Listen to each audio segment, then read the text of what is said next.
រឿងខ្មោចលងអ្នកឆ្លុះកង្កែបជំរាបសួរពុកម៉ែបងប្អូននៅក្នុងបណ្ដាញសង្គម YouTube ទាំងអស់គ្នាស្វាគមន៍មកកាន់ Channel រន្ធត់លុះព្រលឹងនៅក្នុងយប់នេះដែរ Admin ក៏បានលើកយករឿងមួយដែលរឿងនេះគឺកើតឡើងតាំងពីឆ្នាំ1995មកម្លេះសាច់រឿងនេះគឺបានមកពីអ៊ំវុតរឿងនេះគឺកើតឡើងនៅក្នុងស្រុកសំរោងទងខេត្តកំពង់ស្ពឺក៏ប៉ុន្តែអ៊ំវុតគឺគាត់អត់បានបញ្ជាក់ទីតាំងច្បាស់លាស់ទេសូម្បីតែភូមិឃុំគឺគាត់អត់បានប្រាប់ដែរគាត់បានបញ្ជាក់ត្រឹមថាភូមិរបស់គាត់គឺនៅខាងលិចវត្តអង្គប្រាសាទអញ្ចឹងសាច់រឿងអ៊ំវុតពឹស្ដារទៅជាយ៉ាងណាក៏សូមតាមដានជាមួយ Admin ទាំងអស់គ្នាដំណើរសាច់រឿងដំបូងរបស់អ៊ំវុតនឹងកាលពីអំឡុងឆ្នាំ1995គឺគាត់បានដើរឆ្លុះកង្កែបនៅខាងត្បូងភូមិគាត់មួយហើយនៅខាងត្បូងភូមិរបស់គាត់ហ្នឹងក៏មានស្រះទឹកមួយដែរចម្ងាយប្រហែលជា7 2គីឡូដោយថាអ្នកភូមិអត់ទឹកប្រើប្រាស់អីភាគច្រើនខែប្រាំងគឺគាត់ទៅរែកទឹកនៅទីនោះអ្នកណាមានកង់អីក៏ទៅដឹកចឹងទៅ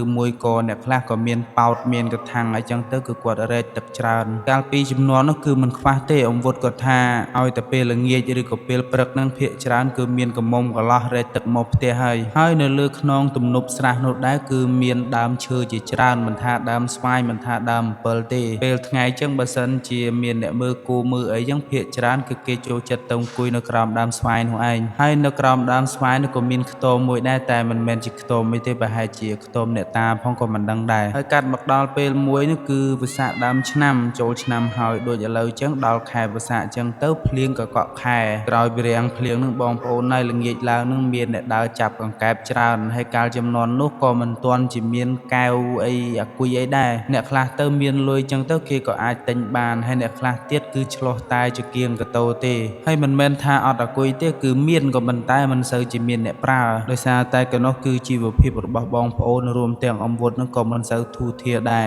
ហើយអ៊ំវុតក៏បានបញ្ជាក់ថាកាលពីចំនួននោះគឺមិនខ្វះត្រីមិនខ្វះកង្កែបទេដោយសារតែចំនួននោះគឺមិនទាន់បានមានថ្នាំក្តាមមានថ្នាំខ្យងអីចឹងទៅឲ្យតែភ្លៀងធ្លាក់មកនឹងឲ្យតែអត់ដាច់ទឹកគឺសបោកង្កែបសបោត្រីសបោក្តាមណាបើសិនជាភ្លៀងកក់ខែពីថ្ងៃច្រើនចឹងទៅកង្កែបយប់ឡើងគាត់ថាស្លូតកាន់តែចង្គៀងដាក់កតោនឹងយប់ឡើងបងប្អូនហើយចាប់យកទៅណាអស់ក្នុងយប់នោះដែរអ៊ំវុតគាត់ថាមានគេមានឯងអ្នកខ្លះក៏មានកែវអ្នកខ្លះក៏មានចង្គៀងចឹងទៅប៉ុន្តែភាគច្រើនគឺគេប្រើចង្គៀងចេះតែដើរចឹងទៅស្រាប់ទៅដល់ស្រះទឹកដែលនៅខាងត្បូងភូមិចម្ងាយប្រហែលជា1គីឡូជាងចឹងទៅអ៊ំវុតនឹងគាត់ក៏បានប្រទះឃើញកង្កែបមួយប៉ុន្តែកង្កែបនោះមិនសូវធំប្រមាណទេគាត់ក៏បានដេញចាប់ហើយក្នុងពេលនោះកង្កែបក៏វាមិនលោតជាលឿនប្រមាណដែរដោយថាដេញចាប់ខុសចឹងទៅដោយថាគាត់នឹងក៏មិនសូវហ៊ានរត់ដែរទេដោយសារតែគាត់នឹងប្រើចង្គៀងបើសិនជាគាត់រត់រៀងលឿនបន្តិចគាត់ខ្លាចចង្គៀងនឹងវារលត់បន្ទាប់មកទៀតនឹងចេះតែដេញចឹងទៅស្រាប់តែមានកង្កែបធំមួយនឹងបងប្អូនហើយគាត់ថាប្រហែលជា7 2គីឡូឯណោះតាំងពីតូចដល់ធំនឹងគាត់មិនដែលឃើញកង្កែបនឹងធំដល់ថ្នាក់នឹងទេក៏លោតកាត់មុខនឹងចឹងទៅគាត់ក៏សម្រាប់ចិត្តលែងអាតូចសិនគាត់ដេញចាប់អាធំហើយអាធំនឹងលោតអត់សូវលឿនទេគឺលោតត្រឹមផ្តោតគៀករបស់គាត់ថាចាប់ខុយចាប់យ៉ាងម៉េចក៏មិនបានចាប់យ៉ាងម៉េចក៏មិនបានហ្នឹងកែបវាចេះតែលោតឆ្ងាយទៅនឹងក៏ចិត្តទៅដល់ក្បែរស្រះហ្នឹងហើយគាត់នឹងក៏មិនបានគិតថាជាខ្មោចលងអីដែរដោយសារតែគាត់នឹងឃើញកង្កែបធំពេកចឹងទៅបើសិនជាចាប់គាត់ក៏មិនហ៊ានសម្លាប់ដែរគាត់ថាបើសិនជាគាត់ចាប់បានគាត់នឹងដាក់ក្នុងទ្រុងហើយតាំងឲ្យអ្នកភូមិមើលចឹងទៅថាគាត់នឹងចាប់កង្កែបបានធំតាំងពីតូចដល់ធំមិនដែលឃើញកង្កែបបែបនេះទេហើយដំណើរសាច់រឿងរបស់គាត់តទៀតហ្នឹងគាត់ថាចេះតែដេញហ្នឹងកង្កែបហ្នឹងក៏វាលោតដល់ចិត្តខ្នងស្រះហ្នឹងហើយចង្គៀងគាត់ក៏បានរលត់ម្ដងដែរគាត់ហ្នឹងក៏បានដកដេកេះដែលចំនួនមុនគឺគេប្រើដេកេះដែលញុកគោដាក់ប្រេងដាក់អីចឹងទៅគឺដាក់ថ្មដាក់អីពេលកេះគឺឆេះហើយក្រោយពីគាត់អុជចង្គៀងហើយហ្នឹងស្រាប់តែកង្កែបហ្នឹងគឺអត់មានរត់ទៅណាទេគឺនៅខាងមុខគាត់ហ្នឹងឯងគាត់ថាដេញទៅដេញមកត្រឡប់ទៅលិនហ្នឹងកង្កែបហ្នឹងក៏លោតចូលកពតព្រៃមួយដែលនៅជាប់ចំហៀងស្រះហ្នឹងណាហើយអ៊ំវុតហ្នឹងគាត់ក៏បានរលត់ចង្គៀងម្ដងទៀតទៅហើយក្រោយពីដកដេកេះពីហប៉ៅដើម្បីអុជចង្គៀងមួយសាទៀតហ្នឹងបងប្អូនហើយស្រាប់តែគាត់ហ្នឹងបញ្ចាំងចង្គៀងទៅក្រោ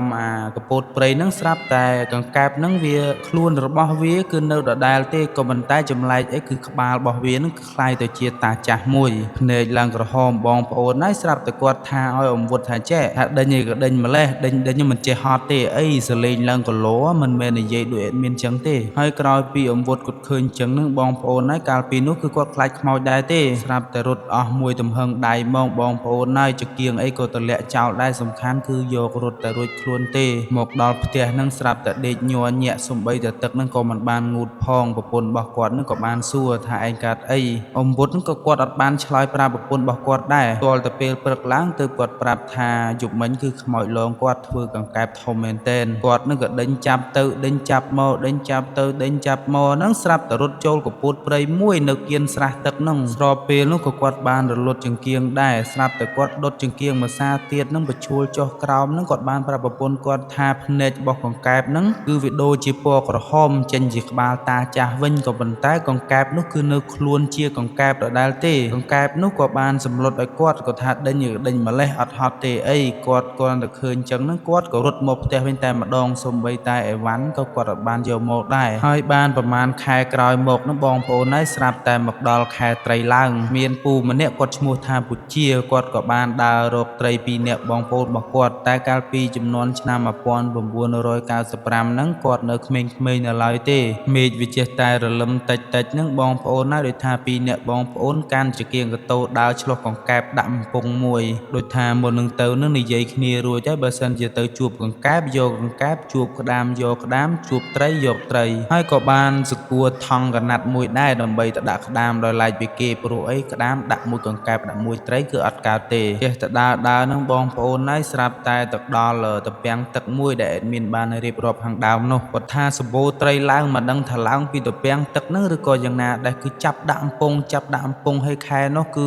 វាមានទឹកដែរប៉ុន្តែនៅជុំវិញទំពាំងហ្នឹងគឺអត់សូវមានទឹកទេដូចថាដីវាគោកអញ្ចឹងណាគាត់ថាពេលដែលត្រីច្រើនពេកទៅបងប្អូនណាក្តាមដែលគាត់ចាប់បានតាមផ្លូវនោះក៏ចាក់ចោលអស់ទៅទុកថង់ដើម្បីដាក់ត្រីបន្តទៀតដោយសារតែត្រីនោះវាច្រើនពេកហើយត្រីនោះស្លូតចាប់គឺមិនសូវរើប្រហែលទេចាប់ដាក់អំពង់អញ្ចឹងទៅក្រោយពីអំពង់ពេញនឹងបងប្អូនហើយស្រាប់តែយកអីនឹងញាត់មាត់អំពង់គាត់ថាគ្រាន់តែងាកកាច់ស្លឹកឈើដើម្បីញាត់កុំឲ្យត្រីវាលោតនៅចេញពីអំពង់ហ្នឹងណាស្រាប់តែអំពង់ហ្នឹងវាទៅជាស្រាលវិញបងប្អូនហើយសំបីតែត្រីមួយគឺអត់មានផងបងរបស់គាត់ហ្នឹងអត់អស់ចិត្តក៏ខឹងប្អូនថាអំពង់របស់ឯងហ្នឹងធ្លុះគូតហ្នឹងអីមើលឆ្វេងមើលស្ដាំថាផ្កាប់គូតអំពង់មើលទៀតគឺអំពង់ហ្នឹងគឺអត់មានធ្លុះអីទេអញ្ចឹងពូជានឹងប្អូនរបស់គាត់ក៏បានដើរចេញពីកន្លែងហ្នឹងដើរបញ្ចាំងចង្គៀងមើលនៅលើទំនប់ហ្នឹងអីចឹងទៅស្រាប់តែត្រីក៏លែងឃើញអីក៏លែងឃើញហ្នឹងស្រាប់តែដើរចុះមកវិញគម្រោងហ្នឹងគឺថាមកផ្ទះហើយដើរចុះមកពីលើខ្នងស្រះទឹកនឹងប្រហែលជាមួយឡងបានមួយស្រែហ្នឹងឃើញត្រីឡើងប្រប៉ុនកពួនជើងហើយក្នុងស្រែហ្នឹងវាមិនមានទឹកច្រើនទេវាមានទឹកតិចអត្រីរត់ទៅរត់មកអញ្ចឹងខ្នងរបស់វាអញ្ចឹងគឺអត់មានបាំងតាណាទេ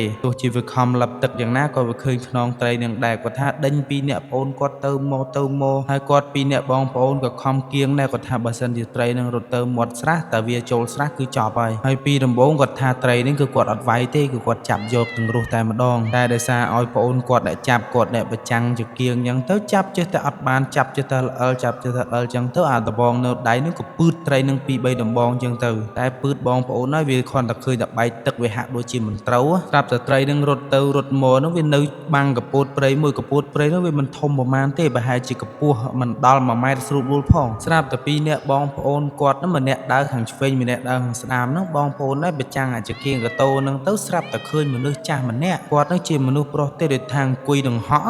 ក់ផ្អែកជាមួយនឹងដើមឈើហ្នឹងណា2នាក់បងប្អូនរបស់ពូជាហ្នឹងស្រាប់តែគាត់ឃើញអញ្ចឹងប្អូនរបស់គាត់គឺរត់មុនគាត់ទៀតហើយពូជាគាត់ជាអ្នកកាន់ចង្គៀងបងប្អូនដូចថាគាត់រត់យូរទៅណាអាចង្គៀងហ្នឹងក៏វារលត់ដែរស្រាប់តែឃើញភ្នែកមកគូគាត់ថាភ្នែកមកគូនោះប៉ុនពងមន់គាត់ថាមើលពីក្រោយទៅឃើញតែភ្នែកទេអត់មានឃើញអីទេគាត់ថាហោះតាមគាត់ហោះសឹងទៅដល់ភូមិនិយាយរួមទៅតើតែគាត់នឹងចូលនៅក្នុងដីចំការក្រោយផ្ទះរបស់គាត់ហ្នឹងទើបភ្នែកហ្នឹងបាត់ហើយក្រោយមកដល់ផ្ទះរត់ទៅហេតុទៅហប់ចឹងទៅពុករបស់គាត់ក៏បានសួរដែរថាមានរឿងអីគេបានជានាំ2នាក់បងប្អូននឹងរត់ទៅហេតុទៅហប់គាត់នឹងរៀបរាប់សាច់រឿងទៅប្រាប់ពុករបស់គាត់ទៅហើយពុករបស់គាត់នឹងក្រោយពេលឮកូនរៀបរាប់នឹងមិនមែនអាណិតកូនទេណាបែរជាខឹងកូនវិញថាលើក្រោយបើសិនជាខ្មោចលងកុំរត់ប្រយ័ត្នខ្មោចនឹងយកបលឹងហើយអ្នកដែលជួបសាច់រឿងនៅម្ដុំស្រះទឹកដែលនៅខាងត្បូងភូមិនឹងក៏មិនមែនជួប2ឬក៏3នាក់ដែរគេថាបើសិនជាអ្នកណាដែលត្រូវមានកញ្ចៅខ្មោចលងទៅដល់គឺលងតែម្ដងតែអ្នកខ្លះទៀតគឺអត់ទេទៅច្រើនដងយ៉ាងណា ក៏ខ្មោចអត់លងដែរ admin គឺឆ្ងល់កន្លែងហ្នឹងដែរអញ្ចឹងសាច់រឿងរបស់អំវុតដែលកើតឡើងតាំងពីឆ្នាំ1995នោះបើសិនជាគិតមកដល់ឥឡូវប្រហែលជាចូល31ឆ្នាំហើយសាច់រឿងក៏សូមចប់ត្រឹមនេះចុះបើសិនជា admin រៀបរាប់មានការខុសឆ្គងអីក៏សូមបងប្អូនខន្តីអភ័យទោសផងអំវុតក៏ដូចគ្នាដែរបើសិនជា admin រៀបរាប់ទៅមានការខ្វះខាតកន្លែងណាក៏សូមអភ័យទោសទៅដល់អំវុតផងដែរអញ្ចឹងវីដេអូ admin គឺមានតែប៉ុណ្ណេះទេសូមអរគុណច្រើនសូមជម្រាបលាជួបគ្នានៅវីដេអូក្រោយ